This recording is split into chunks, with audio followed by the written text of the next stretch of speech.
You can now find me on RoadStr, the app connecting people through cars.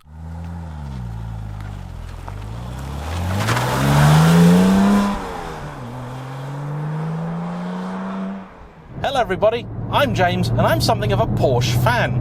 Yet last year I made a video talking about why it is that I may never ever buy another 911 again. Today, a counterpoint to that piece where I talk about some of the reasons why I might.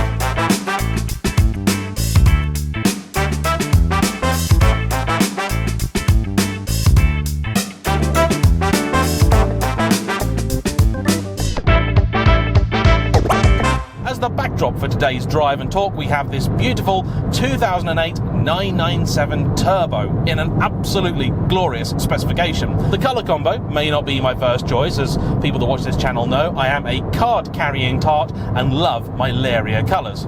That being said though, while the basalt black exterior is certainly a safe choice, apologies for the car not being particularly clean, but Lee has driven quite some way to get to me today, and with the weather conditions as they are, we're currently on the edge of another storm, it's almost impossible to keep anything clean for longer than about 5 minutes. Look past that though, and more accurately, stick your head in the door, and you'll find that this is a car which has just a few options ticked to make it, I think, a very desirable 911. In short, those are some contrast stitching along with the full leather interior. I think that might have been standard on the Turbo. A manual gearbox, the beautiful old 6-speed, and these amazing carbon bucket seats. Beyond that, you have some of the usual refinements, so the now somewhat out-of-date PCM system here, the Bose stereo, and one of my favourites, a sunroof. What's particularly interesting about today is that Lee's brought me his car down because he wants to talk about what he's going to replace it with. He's currently pondering his first Ferrari, and when he told me what it was he was currently driving, I said, you bring it down, I'll make a little video with your car, and we can then talk about Ferraris and you can work out whether they're the right thing for you or not. Previous to this car, Lee had a first generation manual V8 R8, a car that I think a lot of people still very much lust after. However, recently prices have rather gone through the roof. He's looking at something which will be a modest uplift from this, so something in the sort of 70 to 80,000 pound region, and at that price point you've actually got quite a few different options. If you are looking at Italian cars, you've got things like the Ferrari 360, and that money will get you a manual one, the F430, where for that price you have to settle with an F1 box, and you've also got the 599, and you're definitely not going to get a manual one of those for 80 grand. Something like a 612 Scaglietti would also technically be in budget, but I think it's just not the right kind of car for him. He wants something a little bit sportier, and has also given some consideration to things like the Maserati Gran Turismo. Officially, these made about 480 horsepower, but on a dyno day, it clocked in at just shy of 500.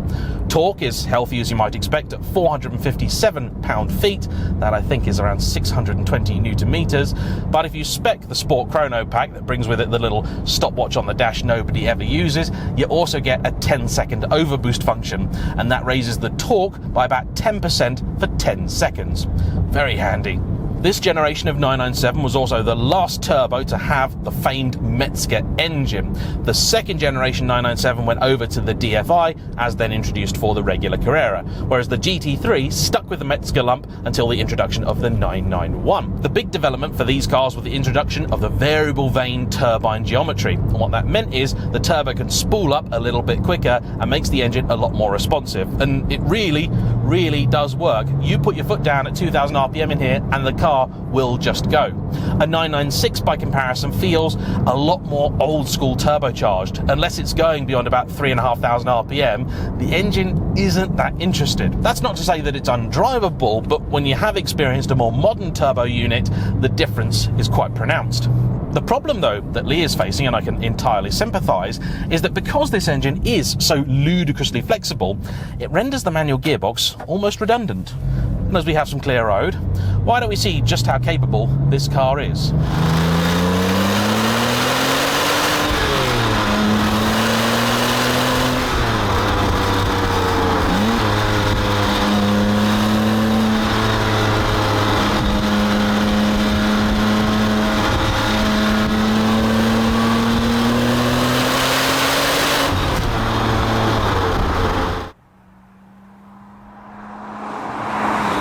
It's just daft quick, this thing. And one of the best bits about these older 911s is they're actually pretty tiny cars too. In terms of footprint and overall chassis, the 997 is very much an evolution of the 996. It's with the 991 that the cars got dramatically bigger, and they do feel it. The manual gearbox also adds another element to this car, because although the engine is certainly improved over the older turbo lumps, it still has a moment where it takes a breath and spins up again as you change ratio. And that, to be honest, is really rather enjoyable. The steering also is typical 911 brilliant, so it's quite light but very, very communicative, and that's a result of the cars having a pretty heavy rear weight distribution. There's a young lad on his motorbike up in front. We're currently doing 40 miles an hour, and he's got his head buried to try and get a little bit more speed out of it. Happy memories. About 15 years ago, that would have been me, and I'd have been eyeing up the man in the 911 turbo behind, going, "Ooh, that lucky devil, I'd like to have one of those one day." Now, the reasons I side of not necessarily wanting a 911 ever again are as follows. The cars have gone up in price quite dramatically. Even those that once were undervalued gems are now extortionate in some cases. You want even a fairly ordinary 964? Be prepared to part with the same amount of money it would take you to get into this. In fact, you might actually have to sell a 997 turbo and find money. Yeah. One of these would start at around £45,000, which coincidentally is exactly what you'd pay for something like a 993, but in cabriolet specification with the Tiptronic gearbox. If you want the far more desirable and much more enjoyable manual coupe, you can expect to part with another 30 or 40,000 quid.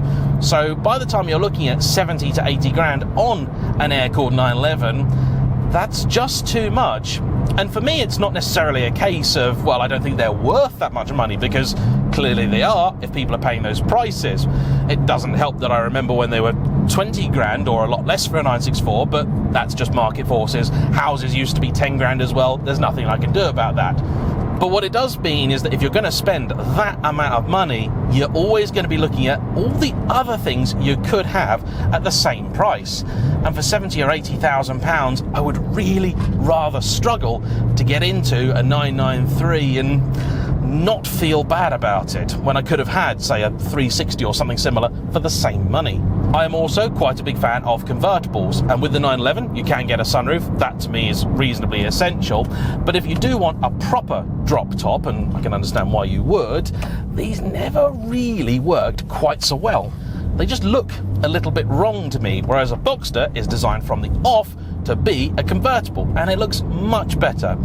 Overall speed also doesn't bother me, or more importantly, if I want to go fast, I do have cars that can do that. So any new purchase I make doesn't necessarily need to be that much of a performer.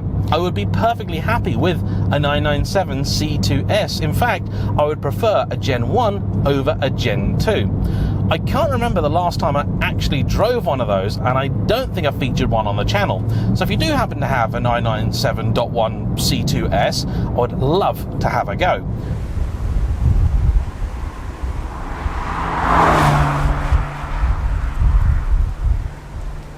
I've got particularly fond memories of those cars because, hard to say this now, but 17 years ago I went over to Stuttgart with my father to pick up his new 997 C2S. This was quite a big deal. He doesn't really buy new cars all that often, or certainly wasn't at the time, but it was his second 911 after a 996 C4. But for this one he decided to make a bit of a do of it, and I'd begged him to do the factory collection, and to be fair, he didn't really fight me on that, so we went out there, did that, and it was a really, truly amazing experience. For me then, being about 15, 16, it was an absolutely sensational time.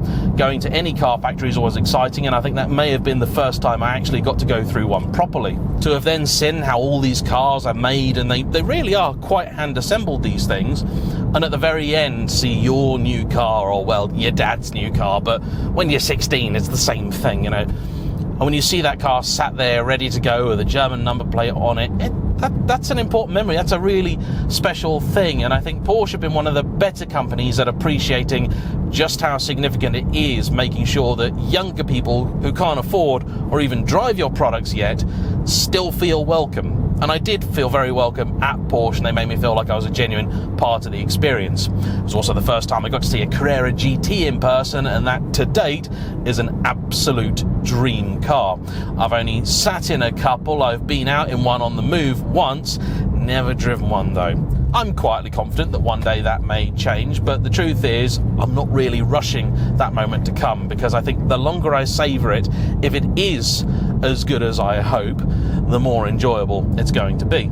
Back to the 911 though, and it does present me with a few problems. One reason I certainly would want to buy a 911 is that when I look at the collection of cars that I have, and I'm extremely fortunate to have what I do, I like variety. I don't like too much crossover.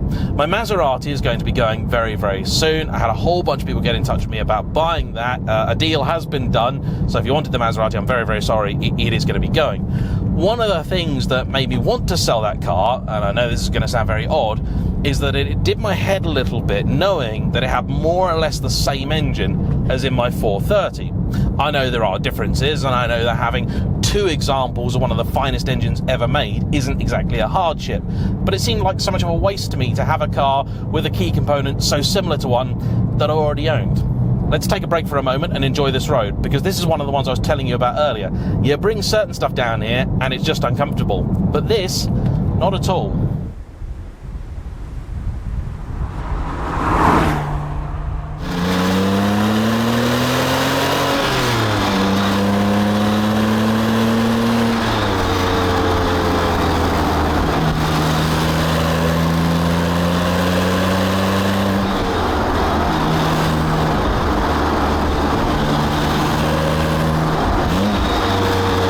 One thing I don't have in my collection is a 6-cylinder engine. At present, I do have a Z3 with a fine 6-cylinder in it, but that car is only a temporary resident. It won't be staying around for all that long. And if I were to go and buy another 911, I think the engine would certainly be a large factor, because let's be honest here, there aren't too many other cars with such an iconic 6-cylinder power plant. The other contenders would have to be really something from BMW with their straight 6, and there are many great straight 6s to choose from, or Alfa Romeo, and I suppose you would have to go with the fabled Busso engine, but I'm just not hugely fond of any of the cars it was fitted to, or more accurately, I'm not sure how they would then fit in my lineup. That is also a problem with the 911, because there isn't really anything one of those would offer over and above the other cars that I already have. Something like this 997 Turbo, having the final iteration of the forced induction version of the Metzger engine, would certainly appeal. Much as I do like the regular 997 Carrera, everybody knows that the engine in it is a little bit fragile. And while this might make them a little bit cheaper to purchase, they've actually gotten more expensive of late anyway, and that is something that would hang over you all the time. These cars with the Metzger engine don't suffer the same problems. And I feel like the 997 Turbo is something of a sweet spot. It's also a car that I feel is criminally overlooked. The 997 GT3 is a car I know is held in extremely high regard by many, but, and I know this is controversial, it's actually my least favourite of all the GT3s that I've driven. The truth is that with that car, because the engine only makes power in the top half of its rev range, and it's geared fairly long, you often find yourself out of the power band.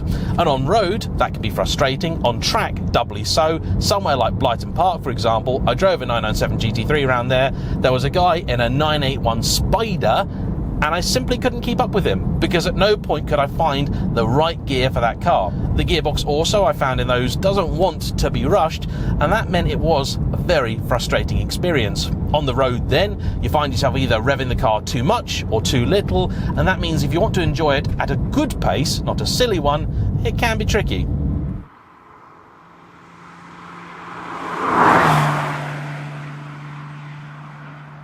The Turbo, meanwhile, has a lot more flexibility about it. Particularly this VTG engine gives you that response from low down, but still, if you rev it out, there is something of a reward for doing that. You don't always get that in turbocharged cars, and it's a very, very fun thing. The Motoring Press has painted the picture of recent 911 Turbos as this kind of soft, lollopy, wallowing GT car that's a great continent cruiser but really useless on the back roads. The GT3 is exactly the car you want for that sort of thing.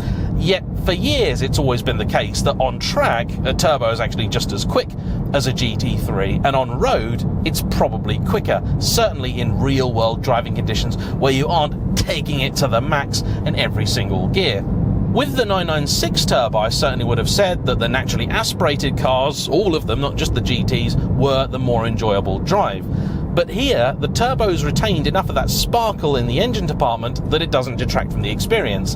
And most importantly, in terms of the drive, the feel, the handling and all that, it's still a 911. The steering here may not be quite as brilliant as in, say, the C2S or the GT3 or something, but it's still absolutely sensational. Even the turning circle is quite good. It has that lightness of touch. You feel like you could drive the car with fingertips if need be. The chassis moves around a surprising amount, but in a very, very enjoyable way. And it's that nose that just dictates the whole experience. Yes, the 911 is fabled for being so rear biased, but what that does is make the front end even more important. I believe the phrase I concocted with one of my previous reviews was that this is a Stuttgartian truffle pig, and that's very much still true. God. Oh, I can take a liberty with this. It's cold out there. The all-wheel drive system works absolutely superbly, does not get in the way, and gives you the confidence to be able to enjoy this car all year round.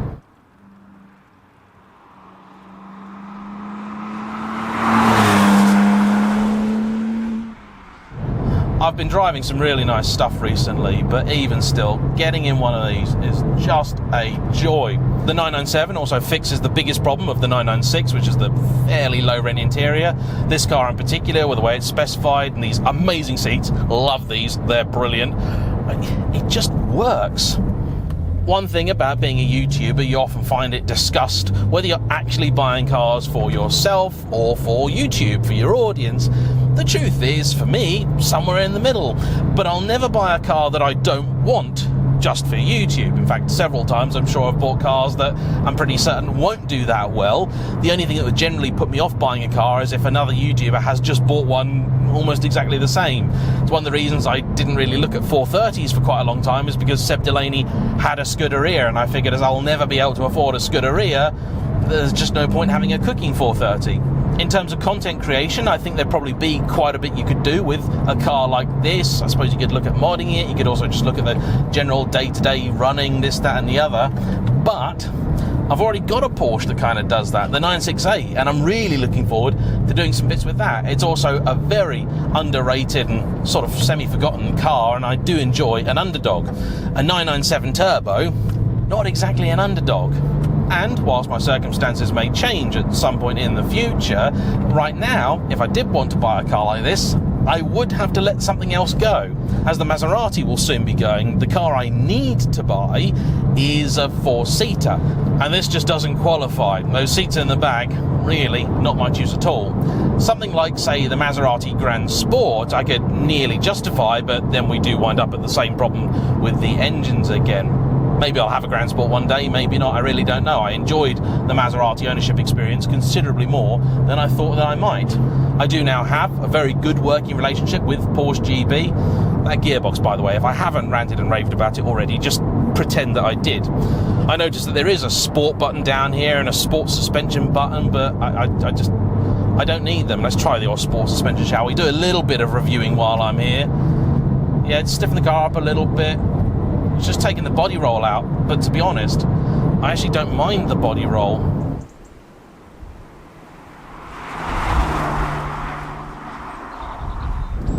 The noise is one disappointing element of a 911 Turbo, and that is one thing that Lee has said is a real factor in wanting to change. His V8 R8 was certainly a lot slower, but it didn't feel like it because you had the manual gearbox, you needed to rev the car out to get the best from it, and it had an aftermarket exhaust. So it sounded fantastic. This one, it's just noise. I have put an exhaust cam on the back because I do live in Hope. However, if you've not got more than a sort of rush of air from it, I'm sorry, that's just what it sounds like. The drive-bys today, you probably also didn't hear the car very much because I was there and I didn't hear the car very much on account of the wind battering me to pieces. These 997s, while they've also gone up in price a little bit of late, don't seem to be as overinflated as some of the GTs. And to me, even if this were the same price as a GT3, I probably would still go for the turbo. It's just the car that I think would suit me more. In the real world, I think it's the better thing. If I want a stripped out racer experience, that's what the 430 is for. And while I've actually experienced a lot of 911s, the truth is I've ever only owned one myself.